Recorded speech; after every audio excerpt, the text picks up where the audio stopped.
अब तो यही हो रहा है गणेश। अब तो निशुंभ ही बनेगा नया असुर सम्राट।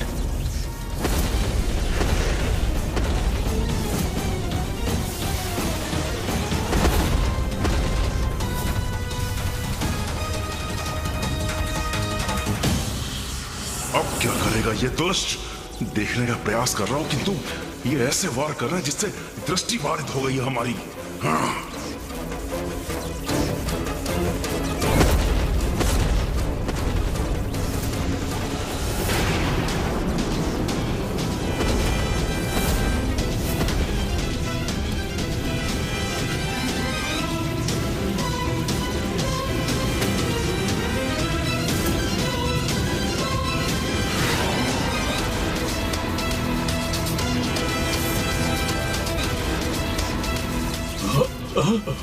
अरे ये तो सिंहासन की ओर बढ़ रहा है। हाँ, अरे हाँ। वो देखो,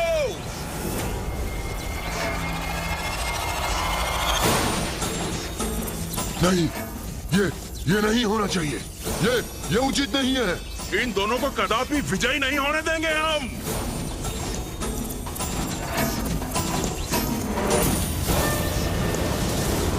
शुंभ निशुंभ से पार पाना कठिन नहीं, असंभव है।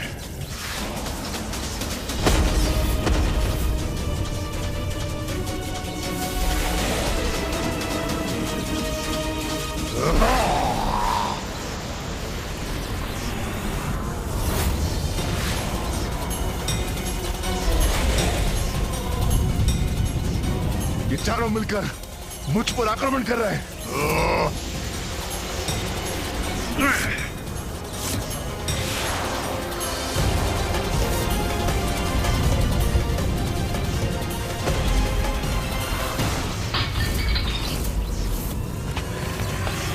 दूसरी ओर से इन रक्तबीज असुरों से भी घिरा हुआ हूं मैं।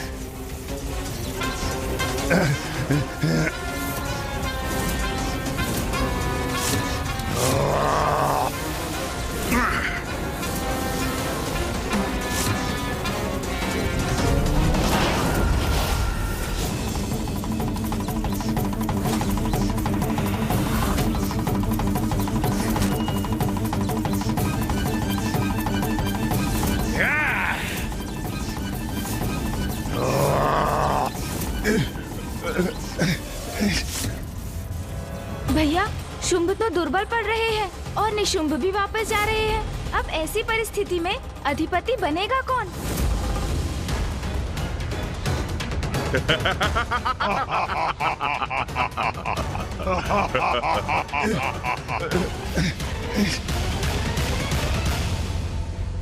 ए निशुंभ, अब क्या करोगे तुम? हमारा सामना करने के लिए तो हाथ भी नहीं है तुम्हारे पास।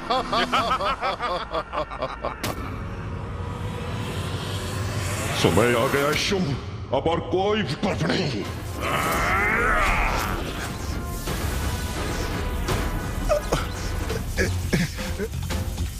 अब क्या करने जा रहे हैं ये दोनों?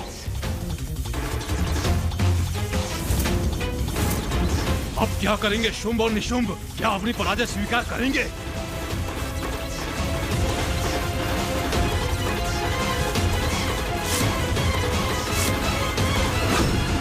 भैया, अब इस शुंभ का अंत तो निश्चित प्रतीत हो रहा है। ये असुर अथवा उनके शस्त्र इसका वध अवश्य करेंगे।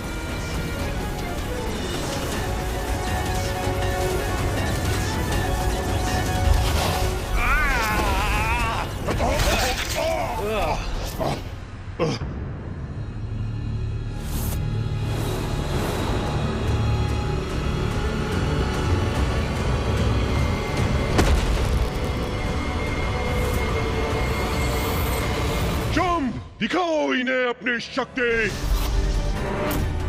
अब क्या करेंगे शुंभ? स्वयं को रक्षित कैसे कर पाएंगे? वो तो शिथिल पड़ते जा रहे हैं और असुरों ने भी उन्हें चारों ओर से घेर लिया है।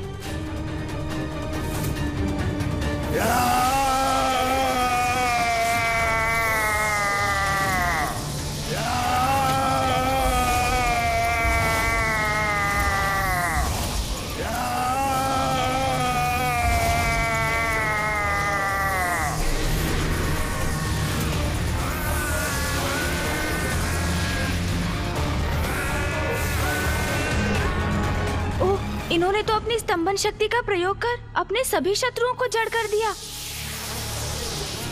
गणेश, अब तो ये शक्ति हमारी ओर ही आ रही है। यदि हमने शीघ्र ही कुछ नहीं किया तो हम भी स्तंभित हो जाएंगे।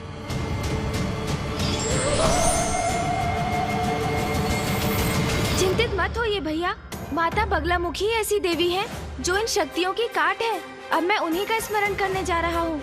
इस शक्ति से वही हमारी सहायता करेंगी। सुधार्थी मणिमंडप रत्न वेद्यां सिंहासनोपरि गतां परिपीतवर्णां पीतांबराभरण माल्य विभूति शतांगी देवीं स्मरामि धृतमुग्धर्वैरिजिह्वाम्। इस नीरवता में यह मंत्रोच्चारण मेरा संशय कारण नहीं है। अवश्य यहाँ कोई दिव्य शक्ति उपस्थित है, किंतु स्तंभित में मुड़कर देखूं कैसे। बहुत अच्छे गणेश, तुम्हारी चतुराई और कुशाग्र बुद्धि ने हमें इस संकट से रक्षित कर लिया। किंतु भैया, इस असुर ने तो सभी को जड़ कर दिया।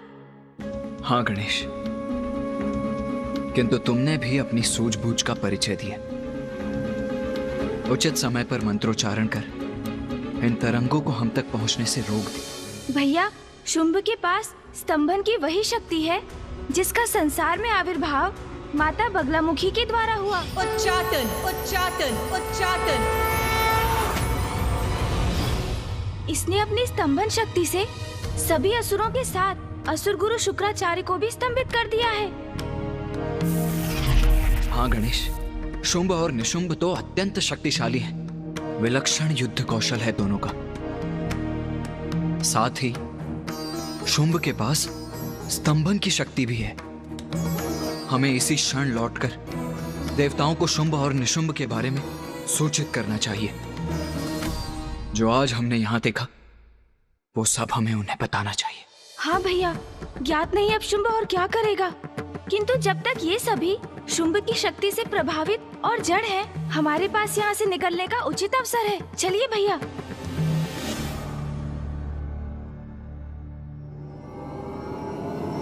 आओ गणेश। हाँ भैया।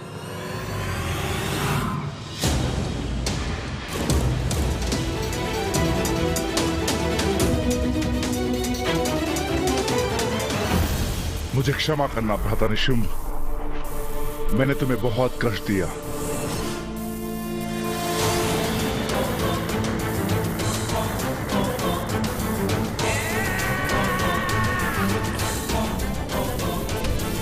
ये शुंभ तो मुकुट की तरफ बढ़ रहा है और मैं कुछ भी नहीं कर पा रहा हूं।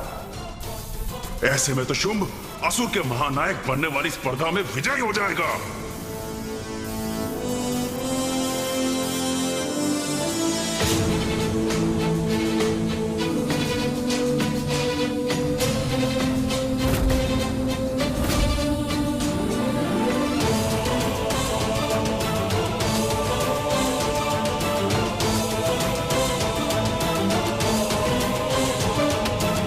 असुर गुरु, असुरों का नवीन महानायक शुंभ आपके समक्ष प्रस्तुत है।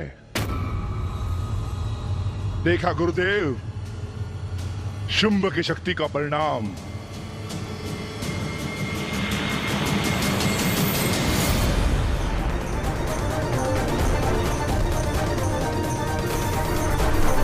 इतना भयंकर दृश्य तो मैंने कभी नहीं देखा गणेश। मेरा आभास और प्रबल हो रहा है, कोई तो अवश्य है यहाँ। असुर गुरु शुक्राचार्य, देखा आपने क्या कर सकता हूं मैं, कितना सामर्थ्य है मेरा। ओ, आप कुछ कहेंगे कैसे असुर गुरु? आपको स्तंभित जो कर दिया मैंने।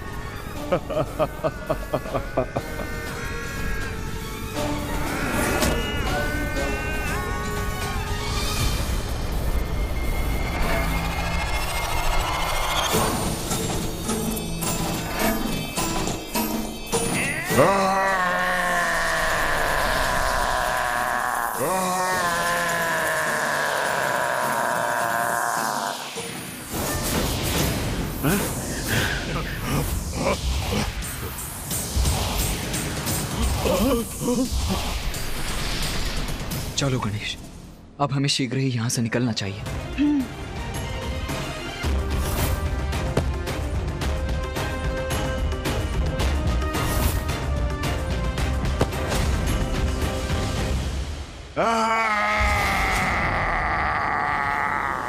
हमें शीघ्रता करनी होगी गणेश। हाँ भैया, ये सब स्तंभन से बाहर आ गए हैं।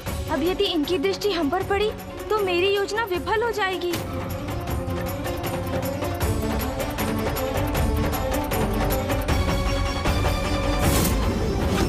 चलिए भैया।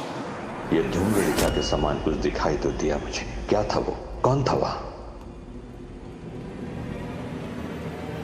वहां मुकुट के निकट देखता हूं, कदाचित कोई संकेत प्राप्त हो मुझे।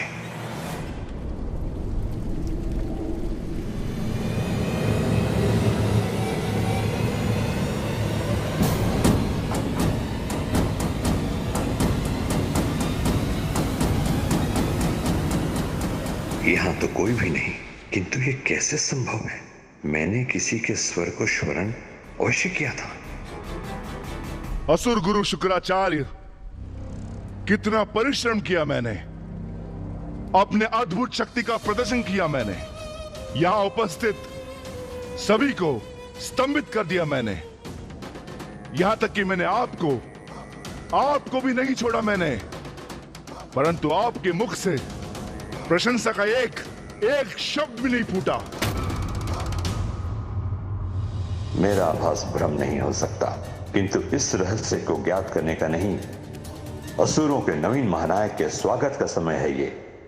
असुर गुरु, मैं यहां किसी का वध करने नहीं, अपितु मात्र अपने शक्ति का प्रदर्शन करना, यही मेरा उद्देश्य था।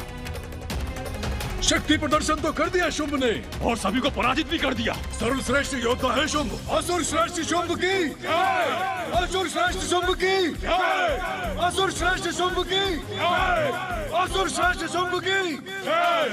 असुर श्रेष्ठ शुंभ की जय! असुर श्रेष्ठ शुंभ की जय! ये तो महानायक बन गया। अब तो कोई विकल्प भी शेष नहीं है, किंतु अब ये करने क्या वाला है? चंड, मुंड, रक्तबीज, धूम्रलोचन,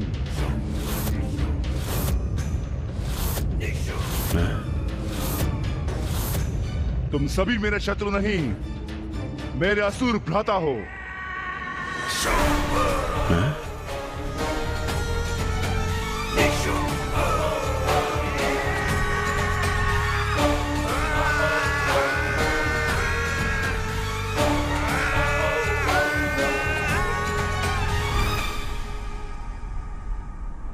ये है वो शब्द जो मैं सुनना चाहता था। ऐसे ही होने चाहिए महानायक के विचार। महानायक उसे होना चाहिए जो अपने समुदाय को अपना परिवार समझे। अब यह स्पर्धा समाप्त हुई। असुरों को नवीन महानायक हमारे समक्ष है। शुंभ, शुंभ, शुंभ, शुंभ।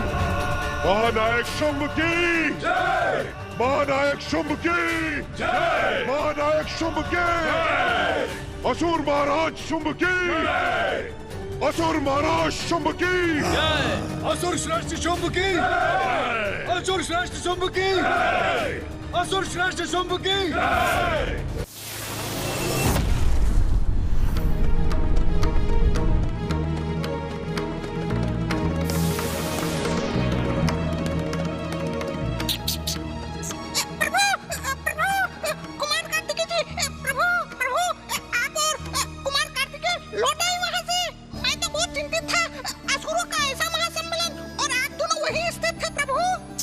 किंतु अब तो हम आपके समक्ष प्रत्यक्ष खड़े हैं मूषक जी, तो अब हमारे लिए अपनी चिंता त्याग दीजिए। जी प्रभु।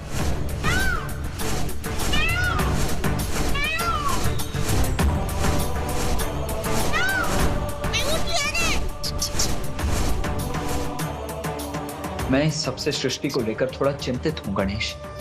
किंतु चिंता तो है भैया, जो आज हमने भीतर देखा वो तो बहुत बड़ी चिंता का कारण है। हाँ गणेश, ये महासंकट कभी भी स्वर्ग के द्वार तक पहुंच सकता है।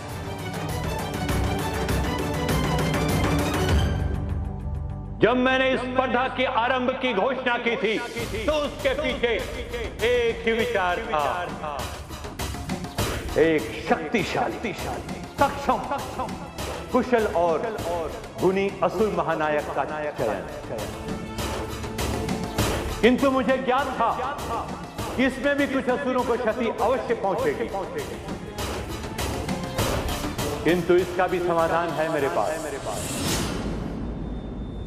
जिन वीर असुरों ने अपनी क्षमता प्रमाणित करनी हो तो अपने प्राण गंवाए हैं, उन्हें मैं मृत संजीवनी विद्या से पुनर्जीवित करूंगा। असुर गुरु शुक्राचार्य की जय! असुर गुरु शुक्राचार्य की जय! असुर गुरु शुक्राचार्य की जय!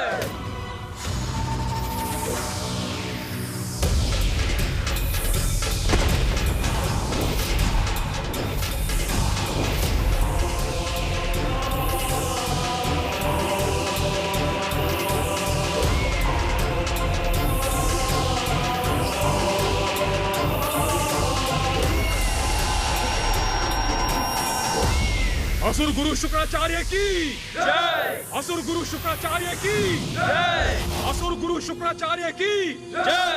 असुर गुरु शुक्राचार्य की जय! असुर गुरु शुक्राचार्य की जय!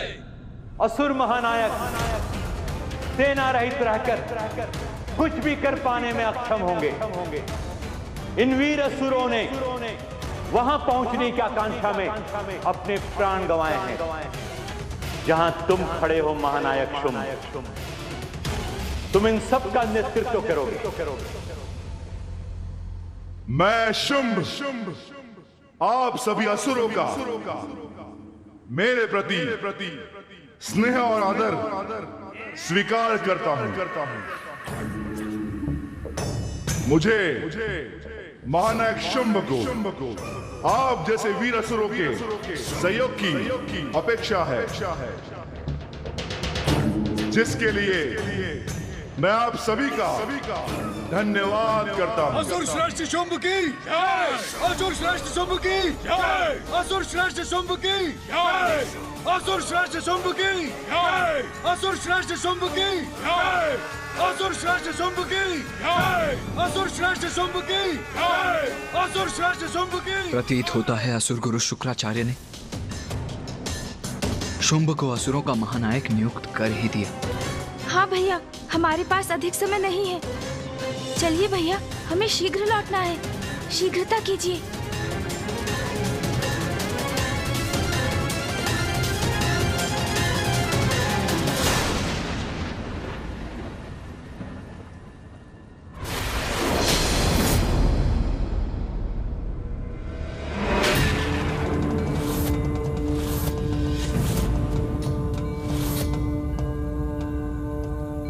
प्रणाम पिताश्री।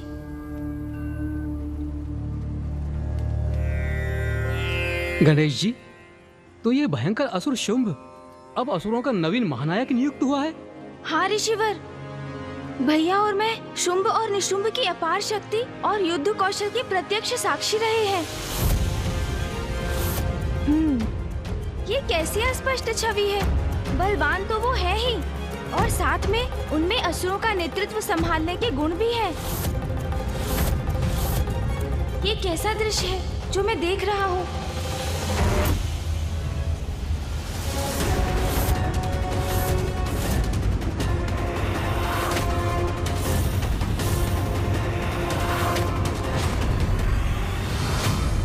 क्या हुआ गणेश? अपनी दिव्य दृष्टि से ऐसा क्या देख लिया तुमने जिससे तुम्हारे मुख पर ये चिंता का भाव उभर आया है? भैया, देवासुर संग्राम होता हुआ दिखाई दिया मुझे। कदाचित निकट भविष्य में देवताओं और असुरों के मध्य पुनः भीषण युद्ध होने वाला है।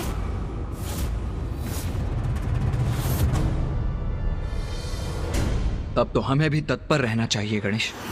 शत्रु पर विजय प्राप्त करने के लिए केवल इतना ही ज्ञात होना पर्याप्त नहीं है कि उसकी अभी की क्षमता क्या है, अपितु यह भी ज्ञात होना अति आवश्यक है कि उसका भूतकाल कैसा था, वो किस प्रयोजन से प्रेरित है, और सबसे अधिक महत्वपूर्ण कि उसकी दुर्बलता क्या है। किंतु गणेश, शुंभ और निशुंभ के विषय में तो हमें कुछ भी ज्ञात नहीं है। किंतु मुझे ज्ञात है भैया, शुंभ निशुंभ कौन है और उनके संपूर्ण जीवन से मैं भली भांति परिचित हूँ। किंतु कैसे गणेश? माता महाकाली की कृपा से, उनके द्वारा प्रदान की गई शक्ति से मुझे आपके इन प्रश्नों के उत्तर ज्ञात है भैया।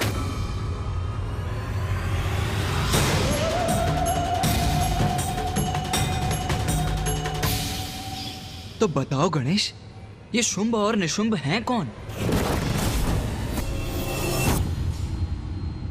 कौन है ये असुर भ्राता शुंभ और निशुंभ? कहां से आए हैं ये? आज से पूर्व यहाँ उपस्थित किसी ने ना इनका नाम सुना और ना ही देखा। फिर भी इनकी शक्ति के समक्ष कोई क्यों नहीं टिक सका? अपने नवीन महानायक को लेकर इन्हीं प्रश्नों के उत्तर ज्ञात करना चाहते हो ना तुम सभी? हाँ, हमें ज्ञात तो होना चाहिए। कौन है ये? कहां से आए हैं ये दोनों? यहाँ कोई इनसे परिचित नहीं है, क्योंकि शुंभ और निशुंभ दीर्घ काल से तपस्या में लीन थे। घोर तपस्या कर अपनी शक्ति में वृद्धि करना चाहते थे, जिससे अत्यंत शक्तिशाली बनकर अपने असुरों का उत्थान कर सके। तप के परिणाम स्वरूप कौन सा वरदान प्राप्त किया इन दोनों ने? तो इनकी शक्ति का कारण इनका तप ही है। आज शुंभ के राज्याभिषेक के पूर्व मैं इन दोनों भ्राताओं का पूर्ण परिचय दूंगा। असुरों का नवीन महानायक शुंभ और उसका भ्राता निशुंभ ऋषि कश्यप और प्रजापति दक्ष की पुत्री देवी दानु के पुत्र हैं, और इनका अग्रज भी अत्यंत शक्तिशाली असुर था और उसका नाम था नमूची। इसलिए देवता गंधर्व यक्ष नाग आदि कोई भी युद्ध में उसके समक्ष नहीं टिक पाते थे, जबकि इंद्रदेव और नमूची एक ही पिता ऋषि कश्यप की संतान थे। इनके अग्रज नमूची में इतनी शक्ति थी कि देवराज इंद्र भी उनका सामना करने में अक्षम थे।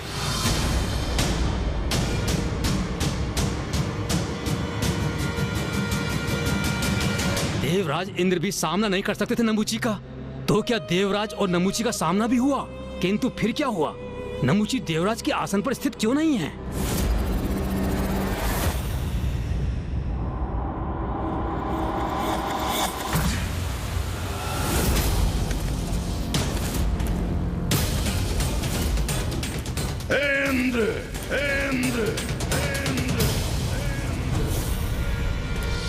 यहाँ तो कोई नहीं, फिर ये किसका स्वर?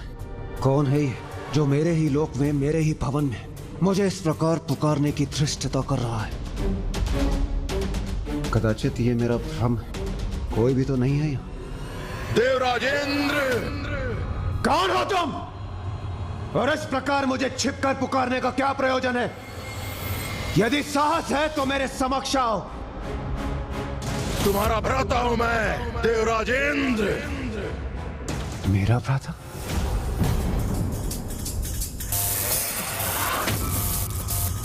मैं हूं नमूची।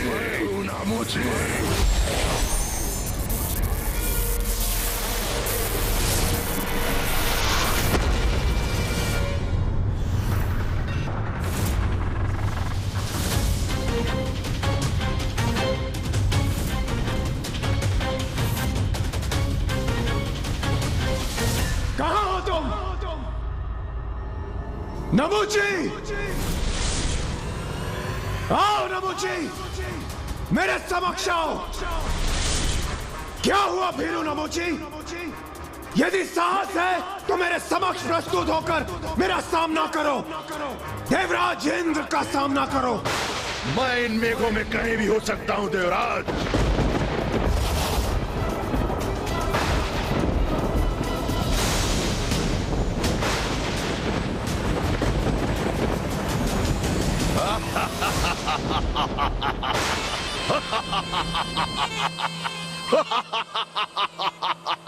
क्या हुआ इंद्र?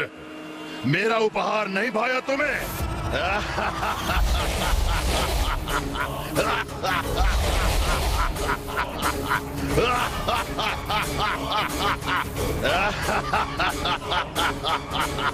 तुम्हारा इतना दुस्साहस, मेरे ही लोक में आकर तुम मुझ पर प्रहार कर रहे हो दुष्ट। सौतेले भ्राता हो तुम मेरे, किंतु शत्रु भी हो तुम इंद्र। तुम्हें स्वर्ग के सिंहासन से हटाकर ही रहूंगा। सौतेले भाई हो, इसलिए तुम्हें यहाँ से सुरक्षित लौटने का अवसर दे रहा हूँ। यदि कोई अन्य असुर होता तो अब तक मैं उसका वध कर चुका होता। जाओ, लौट जाओ यहाँ से।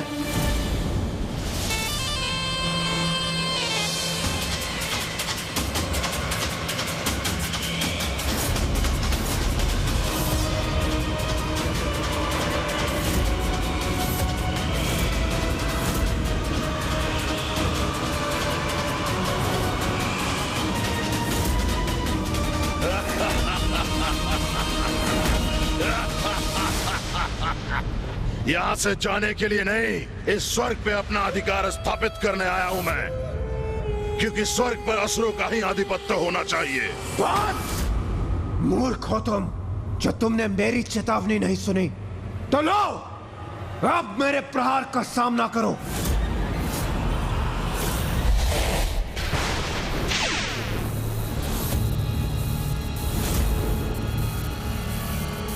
अब तुम्हें कोई नहीं बचा सकता।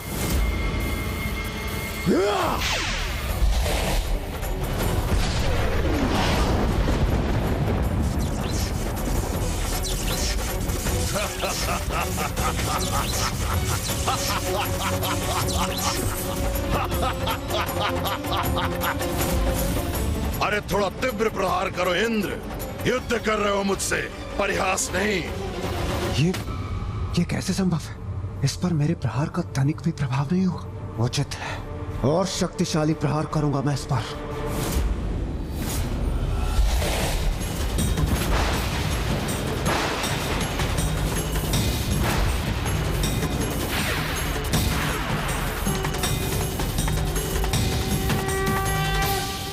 अब कोई तुम्हारी रक्षा नहीं कर सकता नमुची, कोई भी नहीं।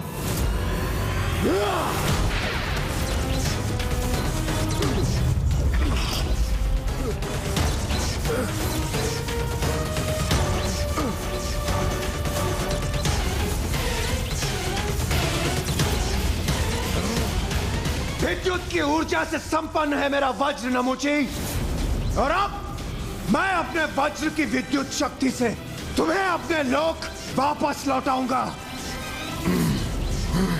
इस दुष्ट ने बांध दिया मुझे, किंतु इससे अधिक वो और कुछ नहीं कर सकता।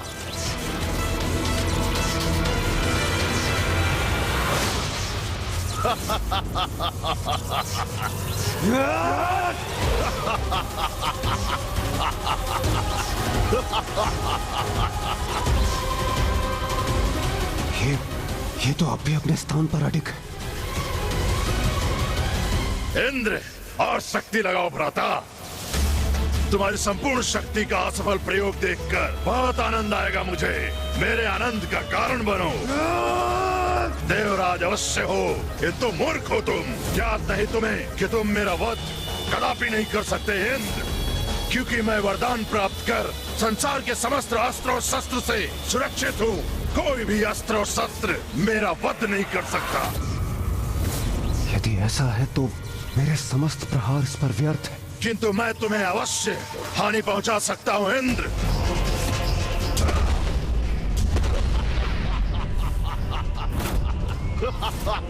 इसने तो स्वयं को मेरे बंधन से मुक्त भी कर ली। मेरे हाथों से तुम्हारी पराजय निश्चित है।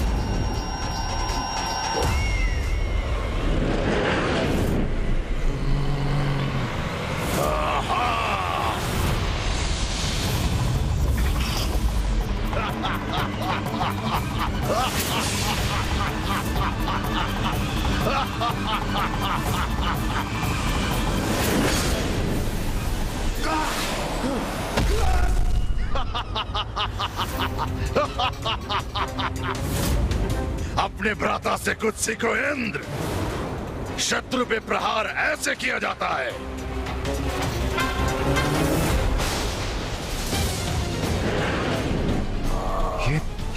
वार करने को तैयार है। और शत्रु को धूल दूषित करने के लिए और सशक्त प्रहार ऐसे होता है।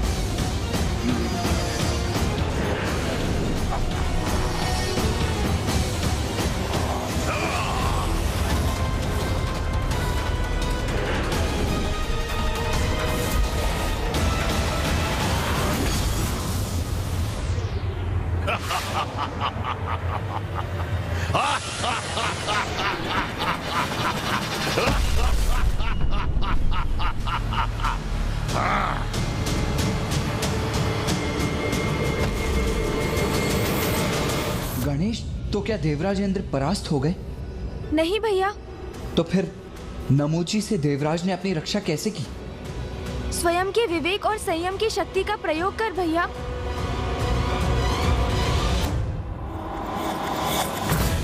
अब कहाँ है वो दुष्ट नमूची?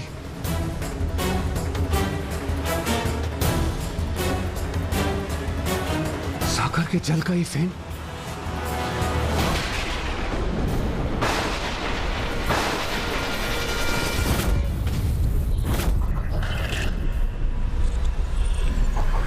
सागर का ये फेन संयुक्त होकर जुड़कर किसी तंत्र युक्त धारदार अस्त्र के समान हो गया है।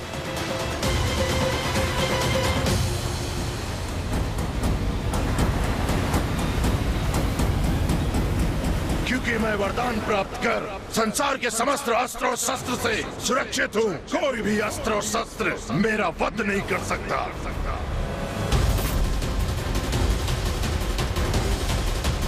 ऐसा अस्त्र जो अस्त्र ना हो।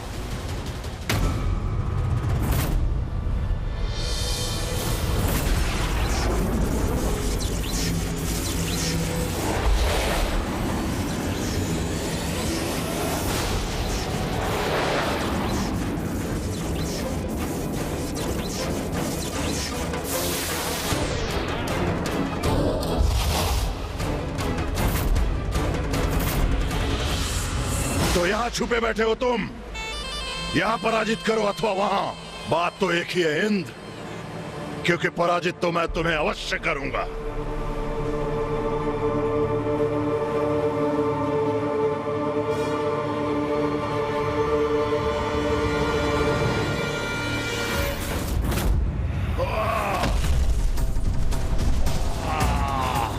क्या हुआ भ्राता श्री नमूची? आप तो आहत हो गए, वो भी इस साधारण फेन से। मुझसे चल कर इंद्र, इसका उचित दंड दूंगा तुम्हें।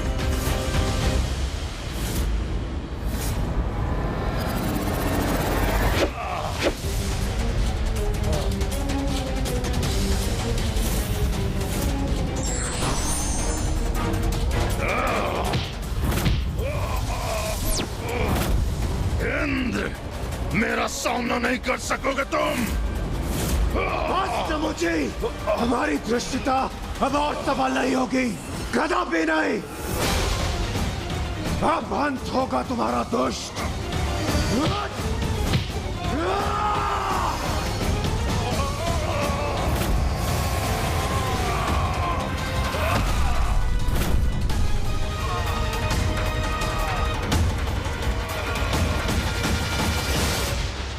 दुष्ट नमूची, सागर के जल से उत्पन्न ये फेन ना अस्त्र है और ना ही कोई शस्त्र, किंतु तुम्हारे अंत का उपाय अवश्य है। किसी अस्त्र शस्त्र से नहीं, इसी फेन से होगा तुम्हारा अंत।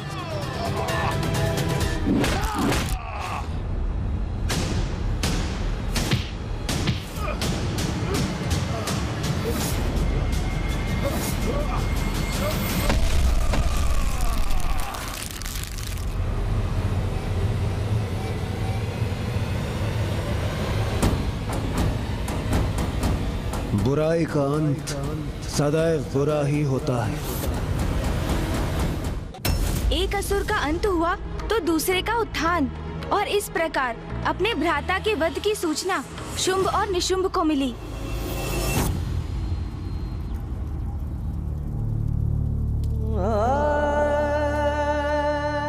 मेरे अग्रज,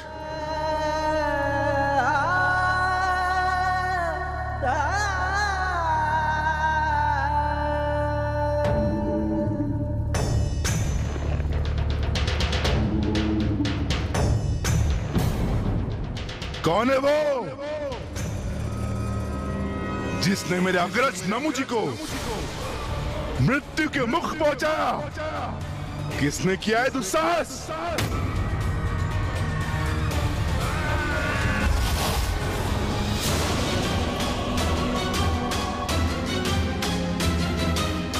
सुना नहीं तुमने? क्या पूछे भ्राता शुंभ? शीघ्र बताओ, किसने वध किया हमारे भ्राता का? बोलो!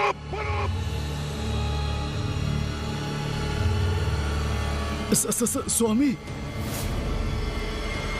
देवराज इंद्र ने ये दुष्कृत्य किया है। स्वामी, देवराज इंद्र ने छल से नमूची जी का वध किया है।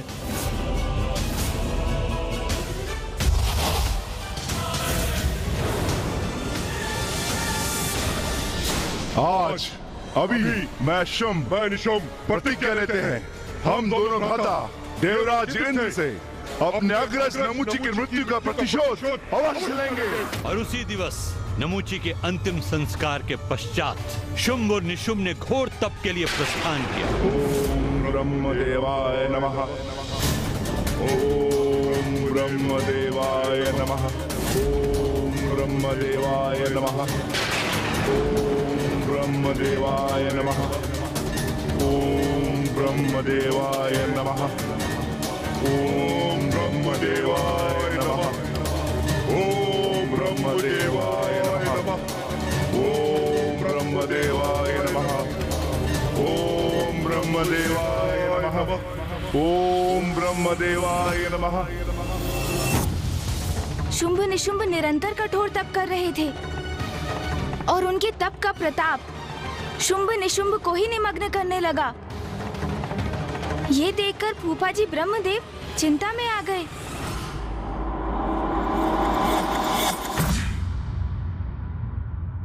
ओम ब्रह्मदेवाय नमः।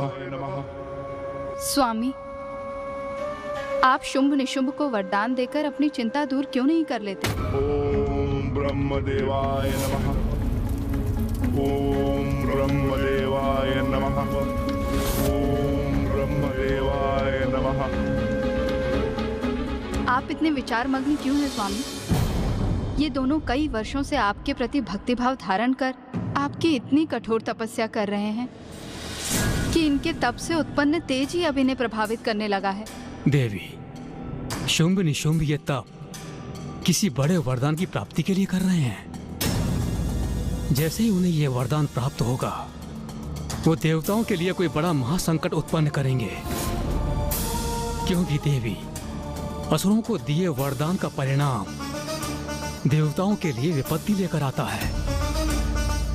ये ज्ञात होते हुए भी मैं इन दोनों को वरदान देने के लिए विवश हूं, क्योंकि तप के फलस्वरूप वरदान देना मेरा धर्म है और इस धर्म से पीछे मैं नहीं हट सकता। कैसी दुविधा है ये? स्वामी का वरदान कदाचित देवताओं की विपत्ति का रूप धारण करेगा, किंतु वो शुंभ निशुंभ की कठोर तपस्या, उनकी पुकार का कोई प्रत्युत्तर ना दे तो भी तो ये देव धर्म की मर्यादा का उल्लंघन होगा। क्या करें? किसी न किसी निष्कर्ष पर तो आना ही पड़ेगा। ओम ब्रह्मदेवाय नमः। ओम ब्रह्मदेवाय नमः। ओम ब्रह्मदेवाय नमः।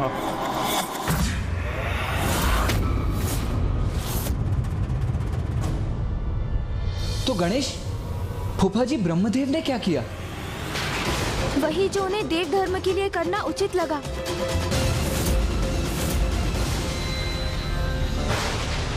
ओम ब्रह्मदेवाय नमः। ओम ब्रह्मदेवाय नमः। ओम ब्रह्मदेवाय नमः। ओम ब्रह्मदेवाय नमः। ओम ब्रह्मदेवाय नमः। ओम ब्रह्मदेवाय। पुत्र शुंभ निशुंभ, मैं तुम्हारी तपस्या से प्रसन्न हुआ। कहो, क्या वरदान चाहते हो? प्रणाम ब्रह्मदेव, हमें अमरत्व प्रदान कीजिए। अमृत्यु का वरदान तो मैं तुम्हें नहीं दे सकता। इसके अतिरिक्त जो चाहे मांग लो। तो आप मुझे ये वरदान दीजिए ब्रह्मदेव कि मेरा अंत मात्र नारी शक्ति से हो, स्त्री के अतिरिक्त कोई मेरा अंत ना कर सके।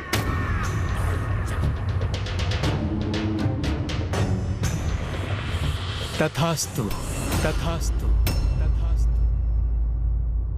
और मुझे ये वरदान दीजिए ब्रह्मदेव कि मेरा वध भी नारी शक्ति से ही हो, और वो नारी जो मेरे ही शरीर से उत्पन्न हो, अर्थात पुरुष के शरीर से जिस नारी का आविर्भाव हो वही मेरे अंत का कारण बने।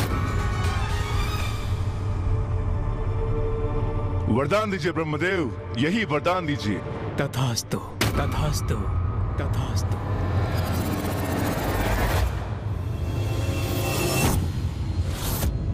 उनके ही शरीर से उत्पन्न स्त्री शक्ति, ये कैसे संभव है?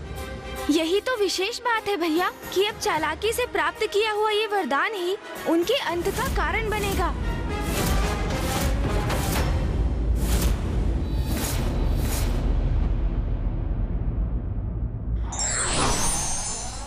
प्रतिशोध की भावना कभी और किसी के लिए भी उचित नहीं होती। For more updates, subscribe to our channel, click the show links and enjoy watching the videos.